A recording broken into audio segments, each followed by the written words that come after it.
ពុទ្ធោអើយបង្កើតកម្មវិធីឲ្យសប្បាយបែរជានាំគ្នាទៅបង្កហេតុធ្វើឲ្យចលាចលរួចហើយវាយកាប់ចាក់គ្នានេះឬចេតនារបស់ខ្មែរយើងមិនគួរណាធ្វើបែបនឹងនោះទេគួរតែបង្កើតធ្វើយ៉ាងណាឲ្យមានកម្មវិធីស្បាយណាហើយហេតុអ្វីក៏យើងមិនបានសាមគ្គីគ្នាបានអញ្ចឹងពុកម៉ែបងប្អូនហើយបាទយើងមើលស្ថានភាពណាគ្រាន់តែប្រមាណតូចឬក៏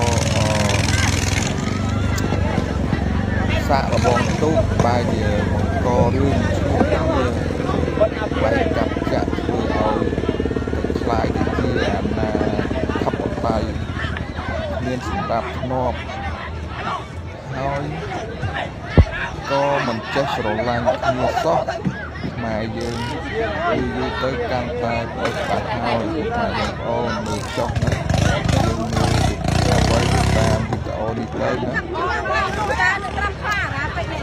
ហាក់បីដូចជាមិនចេះស្រឡាញ់មិនចេះរួបរวมសាមគ្គីគ្នាបង្កើតឲ្យទៅជាសប្បាយទេបែរជានាំរឿងទៅជាអញ្ចឹងទៅវិញមិនយល់សោះបងប្អូនហើយសូមជួយឲ្យយកបផងបងប្អូនមិនគួរទេណាបើយើងខ្លាំងជាមួយអ្នកជិតខាងនេះវាមិនអីទេតែនេះយើងខ្លាំងបានតែខ្មែរគ្នាឯងអញ្ចឹងគួរតែខ្លាំងជាមួយអ្នកជិតខាងបានត្រូវហើយខ្មែរយើងឥឡូវបងប្អូនហើយមិនចេះថាទៅណាសូម្បីតែយើងជិះម៉ូតូឬក៏ដើរសម្លឹងមុខគ្នាក៏មិនបានដែរណាហេតុអ្វីក៏ចិត្តខូខើម្លេះឥឡូវនេះណា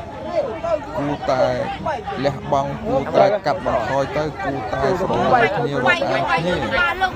បាទទើបជាការល្អហើយចុះបើយើងគ្រាន់តែសម្លឹងមុខគ្នាជិះម៉ូតូ